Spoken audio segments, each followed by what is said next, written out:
Da li ste nekad razmišljali o tome šta bih dao da uzmem kofer i odem u neko pusto ostrvo, ostavim sve i nestanem?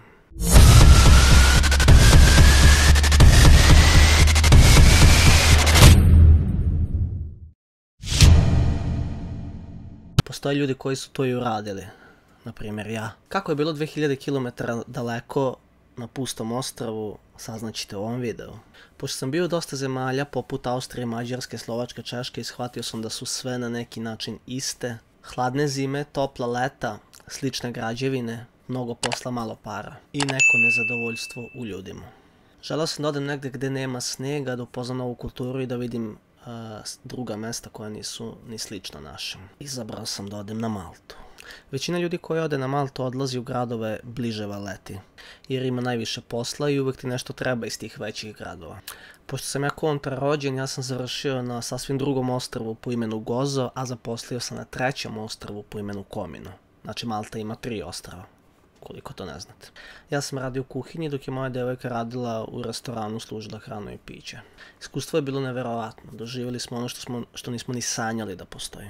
Prvi dan već sedamo na brodić, star više od 40 godina i putujemo do Komina nekih 20 minuta. Kada sam sišao sa broda imao sam i što da vidim. Raj. Voda je bila kristalno plava, mogao si da vidiš dno, iako je dubina bila i po 5 metara. Na tom ostrvu ima samo jedna kuća i jedna porodica. Ali postoji hotel sa 3 zvezdice. To je ujedno i najpopularnije mesto na cijeloj Malti. Neverovatan osjećaj, prelepa voda, sunce, pesak, svi nasmejani. Neke žene su sedele za stolovima bez grudnjaka i kartale se. Sasvim je normalno da vidite gole devojke na plažama. Počeo sam da radim sa Srbima, Makedoncima, Bugarima i naravno Maltežanima i Italijanima. Što se tiče posla, priča je standardno. Perači sudova ogovaraju kuvare, kuvari njih, svi oni šefove i svakim danom se gleda samo ko će kome da podmetne nogu. Kuvari ližu guzice konobarima da bi dobijali besplatne sokove, kafe i piva. Konobari ližu guzice kuvarima zbog hrane koja je bila inače očajna, pa ako si dobar sa kuvarom možda se ogrebeš za neku picu ili kebab. Perači sudova se uvlače kuvarima jer mnogo perača sudova su na kraju i postali kuvari. Kuvari to naravno gledaju da iskoriste tako što će te iscediti do kraja i tako što će im biti lični sluga. Posao je isto sranje kao i u Srbiji, ali nećemo o tome. Najveći šok mi se desio jednog dana kada im je nestalo ljudi, onda su me pitali da prespavam u hotelu, to jest da ostanem duže. Kao nov radnik trudiš se da udovoljiš svima i pitao sam da mi pokažu mjesto gdje ću spavati. Odveli su me do sobe koja je blago rečeno bila ruševina. Ona je sramota, pored 50 soba za goste, oni su mene odveli u sobu 1,5 m sa 1,5 m.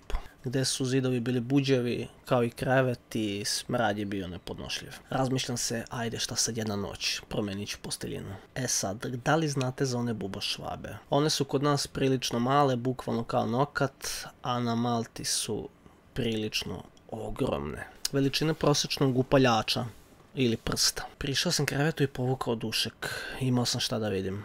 Bar 50 tih bubetina je krenula se migulji po zidu. Strašna scena, one su toliko brzo i velike da se umalo nisam onesvestio. Ne plašim se uopšte buba, ali ono je za mene bio šok. Toliko su veliki. Istrčao sam napolje naravno i rekao da ja tu neću spavati i da ne želim da ostanem da radim preko vremena. Ironija je najveća da sam stan pre toga platio svoj za mjesec dana 1200 evra, a oni mi traže da živim u bunkeru. Jedan od naših ljudi me je pitao šta si ti poseban kad svi mi možemo da spavamo tamo, a ti ne možeš. Shvatio sam da ne vredi da mu objašnjam. Jedan Italijan mi je rekao da nema čega da se plašim, na što sam mu ja naravno odgovorio da vi Italijani to jedete. Da to meni neće šetati po faci celu noć. Ostrvo je inače bilo savršeno, stvarno nisam sanjao da postoji toliko lepo mesto i toliko lepih mesta na svetu.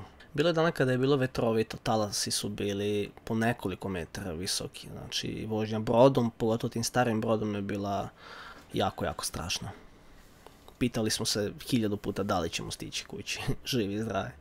Kada padne kiša, hotel je prokišnjavao, stvarno je bilo presmešno. U taj hotel je dolazila i predsjednica tadašnje Malte i čak nam je podelila priveske kao poklone. Inače, taj hotel bi trebao da se ove ili sljedeće godine renovira, tako da ja mislim da, eto, čisto da napravim priču o svemu ovome i o svemu tome da se podsjetimo šta je nekad bilo, pošto možda je to zadnja godina takvog hotela, možda sad i naprave nešto što je vredno i što je bolje. Hrana je bila katastrofa, ali svi smo se snalazili na neke načine, znači uzimali smo iz porcija, mislim, iz tacni gde se služe gosti, jednostavno kada šefovi nisu tu, mi smo stali od njih da krajcujemo. Pošto je za goste bio postavljen bafet kao švedski sto, mi smo mogli da iskoristimo tako s vremena na vreme priliku pa da pokupimo šta nam treba. I onako se sve to posle bacalo. Samo hustle. Subotom je bio roštilj i tu smo se ubijali od posla. Bilo je mnogo ružnih stvari, ali u suštini ja pamtim samo dobre. Upoznao sam mnogo ljudi, naučio neke italijanske, malteške reči, probao sam različitu hranu. Pare nisam nešto mnogo zaradio, ali šta ima veze? Najviše su zarađivali konobari, pošto su pored svoje plate imali još jednu platu ili pola plate u vidu bakšiša. Bogataši koji dolaze iz različitih krajeva ne žele da potroše i 100 i 200 evra ako si ljubazan i ako znaš da ga poslužiš. Naši su to dobro uočili pa su im se uvlačili 24/7. Tamo se nije znalo ko koga jebe.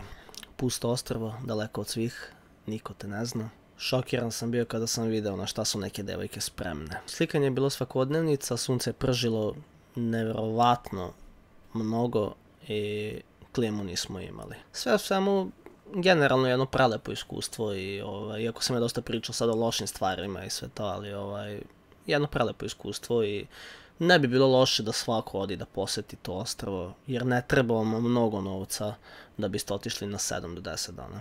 Iako sam vam ispričao stvarno dosta loših stvari, inače ne bi ovaj video bio potpun i ne bi to cijelo iskustvo bilo potpuno bez tih loših stvari. Mislim, glupo je bilo su mi se dešavale samo lepe stvari, pa bih htio da podelim neke malo lošije stvari koje se desile tamo, ali generalno ja pamtim stvarno samo lepe stvari. A iz loših sam naučio neku pouku, da znam kako treba se ponašam na nekim drugim mestima i dalje.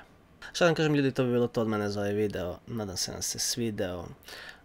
U opisu na mom kanalu imate video, sve što treba da znate pre dolaska na Maltu, tako da sada se neke loše stvari dešavaju trenutno. Dosta ljudi se vraća nazad zbog tog koronavirusa i svega toga, ali mislim da to što sam ja ispričao u tom prošlom videu će vam pomoći ako za 2, 3, 4 mjeseca planirate ponovo tamo dodati, jer sam pričao o nekim stvarima koje ne bi trebale da se menjaju narednih 10 godina. Tako da to bi bilo to od mene ljudi, nemojte zaboraviti, kliknite like i subscribe i plovite u Toyota Delfina. A mi se vidimo u sljedećem. A mi se vidimo u sljedećem videu. Fali nam nešto, još fali nešto.